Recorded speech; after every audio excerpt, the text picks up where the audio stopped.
வல்சா அப்படிங்கிற ஒரு பாட்டி ரோட்ல பிச்சை எடுத்துட்டு இருக்கிறப்போ ஒரு பெண் அந்த பாட்டிக்கு சாப்பாடு வாங்கி கொடுத்துட்டு அவங்கள பத்தி விசாரிக்கிறா.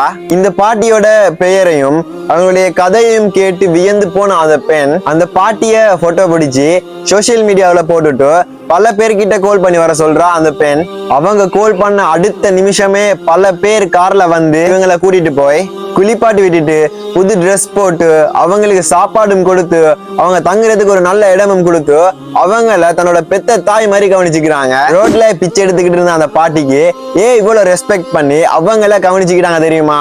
அவங்க ஒரு மெட்ஸ் டீச்சர். அவங்க ரிட்டையர் ஆகி அவங்களுக்கு வயசும் போனதுனால அவங்களுடைய பிள்ளைகள் அவங்கள வீட்டை விட்டே வெளியே அனுப்பி விட்டாங்க. இவங்களோட இந்த நிலைமையை தெரிஞ்சுக்கிட்டு பல கார்கள்ல திரண்டு வந்து இவங்களை கூட்டிட்டு போய் கவனிச்ச எல்லாருமே இவங்கள்ட்ட படிச்ச ஸ்டூடெண்ட்ஸ். இந்த ஸ்டோரி மூலமா நாம என்ன விளங்கிக்கணும்னா, இந்த டீச்சர்னாலதான் இவங்க எல்லாருமே கார்ல வர அளவுக்கு ஒரு நல்ல பொசிஷன்ல இருக்காங்க. அதனால தான் அந்த டீச்சருக்கு அவ்வளவு ரெஸ்பெக்ட் பண்ணி அவங்கள கவனிச்சுக்கிட்டாங்க.